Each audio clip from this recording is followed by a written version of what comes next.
Quickly staying in England, one during the week from Lords, the MCC Young Cricketers program's back. Now, this is a really nice initiative. So this has run for over a century. Heaps of history in various forms. Famously, Ian Botham. More recently, I didn't realise this, Travis Head did a season on the ground staff as an MCC Young Cricketer. That used to be the job. You become a member of the ground staff while you were applying your trade.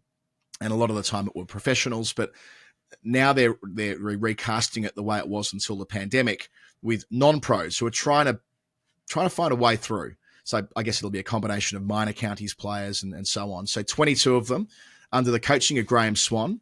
And it's got a little bit of cricket superstar to it because much as it was with Ian Holland all those years ago, the last man standing, if you like, out of those 22 will get a contract with a county club to play in the Metro Bank Cup, which is the 50-over tournament in August. So they should get Ian Holland involved, given his experience in reality TV. I mean, this won't be quite that way because they'll be playing as a team. But, my wider point stands that there is that opportunity for a cricketer who's at the next tier down, desperate to find a way back. This is a good thing at Lords. The dream is alive, Adam. The dream is alive. Boys and girls across England, after seeing England triumph in 2019, they lay in their beds at night dreaming, one day I hope that the ECB reduces 50-over cricket to a fourth-tier competition played by 17-year-olds that nobody watches. And I hope that I, too, will win a contract to the Metro Bank Cup. Oh, what a moment it'll be. Do they know which team's going to pick them? Like, do they have to bribe one of the counties to pick them? Is it like it was like the AFL one they did when Yoey Wagner gets picked up by Koshy and co at Port Adelaide? Do they have to slip a brown bag under the table to Northamptonshire to pick up a player from this squad, or are we confident in the quality that's going to be turned out? If Graham Swan is at the helm, the quality's got to be high. Is that the fit? They should repeat the model. They should get Ben Dixon over to run some of the coaching courses as well, like he did in that AFL or the Aussie Rules, sorry, not AFL, Aussie Rules version of it, which led towards the draft. And as you say, Port Adelaide. Where's the Jackal? That's what I want to know. What happened to the Jackal? Goal sneak. Oh, that had potential. Right, I was devastated the Jackal didn't go. There was that fella from Perth that took massive hangers. And who played basketball before, who didn't get picked up, wasn't there? So it's funny what you retained from reality TV 10 years ago. Different world. Yeah. Jeff, we're due for a break. It was easier for Michael Voss coaching in those days. Yes. Due for a break. Got a fair bit to get through in segment 3 before Ben Jones picks up to talk about the IPL final.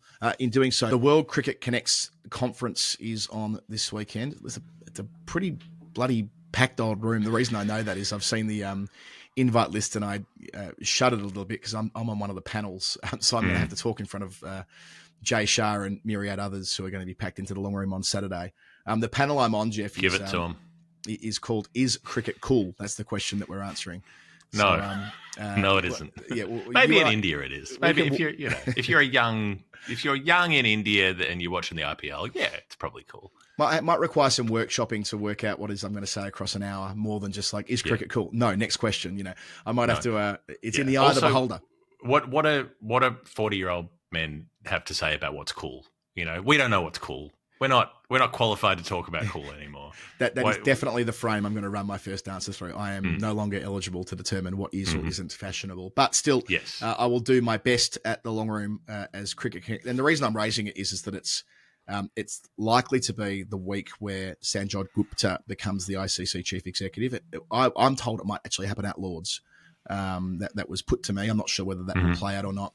So to give some context here, he happens to be on the steering committee of Cricket Connects because a whole bunch of people at Mark Nicholas are brought together from in powerful positions. And Gupta's position has been the head of live sport at Geostar, who broadcasts cricket in India. So that's a pretty bloody powerful spot, as it is very influential in the global game.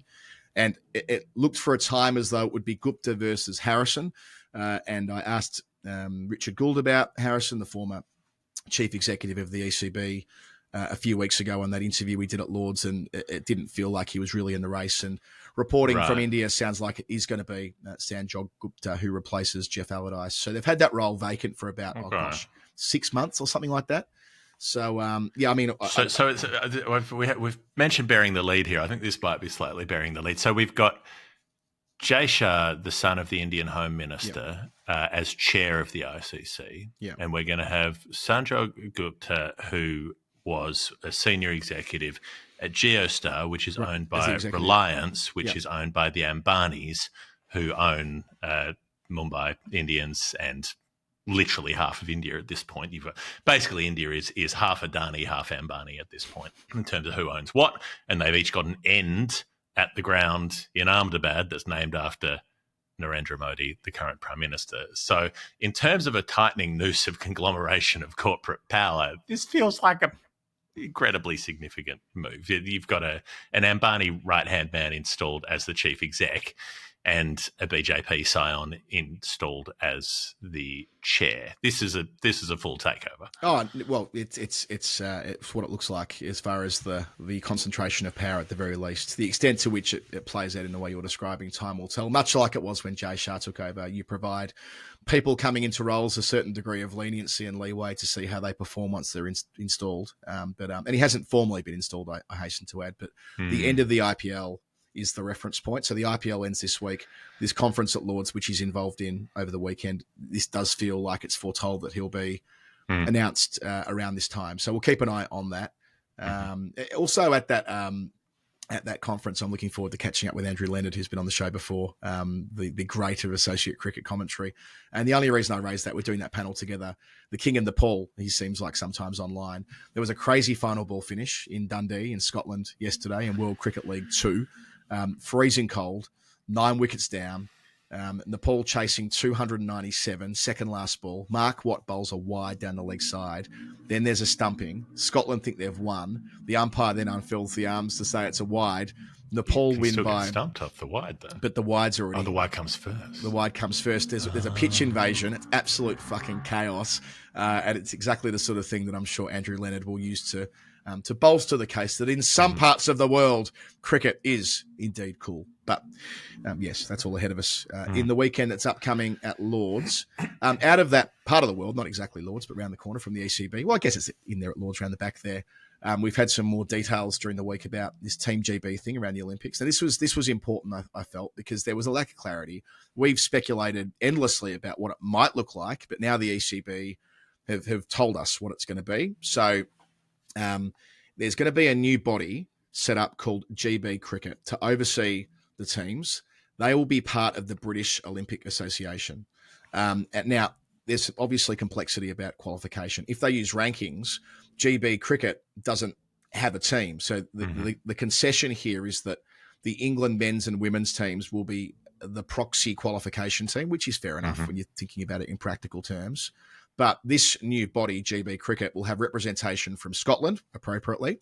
And there's also going to be a memorandum of understanding with Cricket Ireland, which will facilitate access to the Team GB side at the Olympics if any Northern Irish players made it. So, right. No, yes, the probability of a player from Northern Ireland making it, perhaps not great, but, at least there's a pathway as there is in association football where there's been Team GB side. So it's not perfect. I'm sure there'll be teething issues and I'm sure this will get messy at some point, but at least we know what they're intending on doing.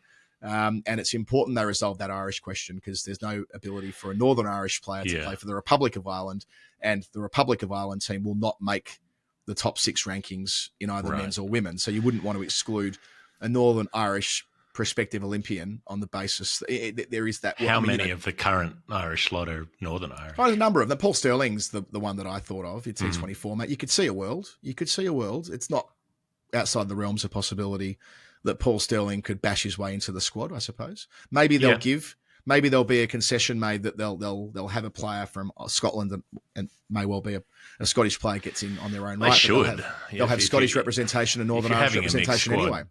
I think you have to prioritise having some representation from all of the contributing nations. Yeah, I mean, Catherine Bryce would be a fine addition to that GB side from the women's side of the ledger, and from the Scottish men, there'd be a number of players. I mentioned Mark Watt before; he's had a couple of great World Cups, but he wouldn't be the only one. There'll be we saw last year at the T20 World Cup, they came within touching distance of making the second round, didn't they? Almost knocked England out. Yeah, that's right.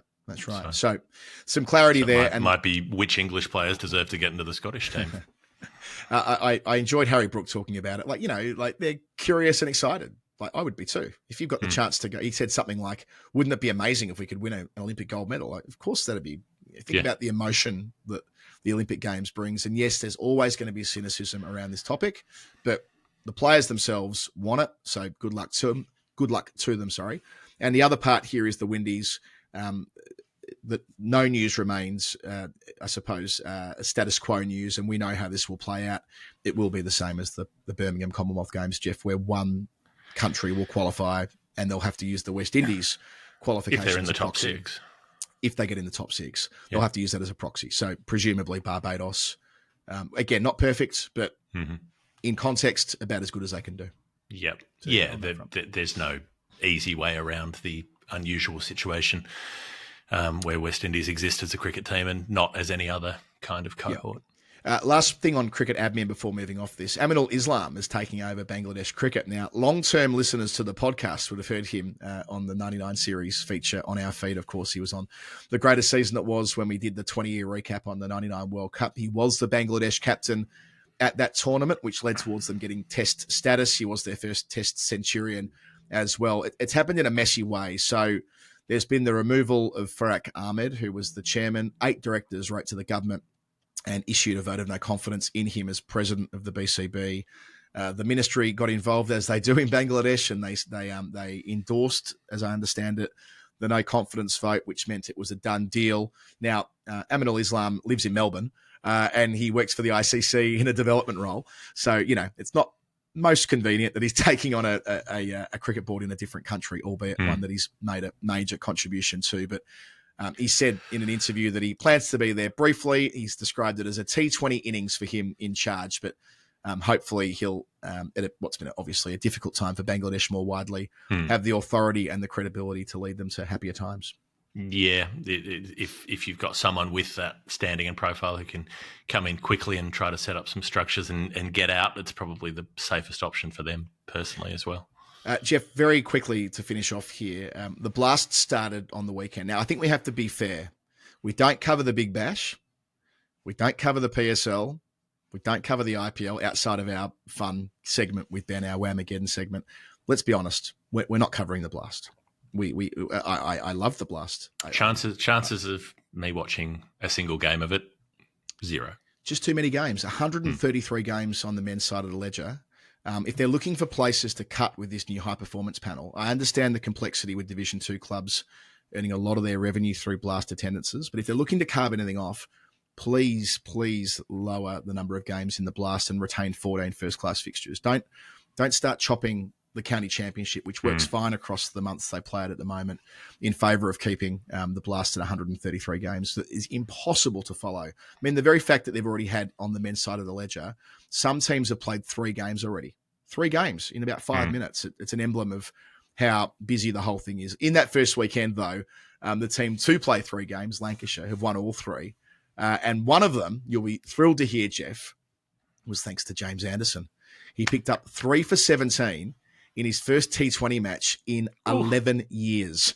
His last T20, 4 overs, 3 for 17, to lead Lancashire to victory against Durham. So good on Jimmy there. What I'm really hoping for is that he plays in the Metro Bank so that his first class span will be quarter of a century, having played his first game in 2000, as we've talked about 2,000 times on Storytime in that game he played. Against if he's playing in the Metro Bank with the winner of Cricket Superstar, coached by Graham Swan, Jimmy bringing the average age of the team up from 17 to about 84. Yeah.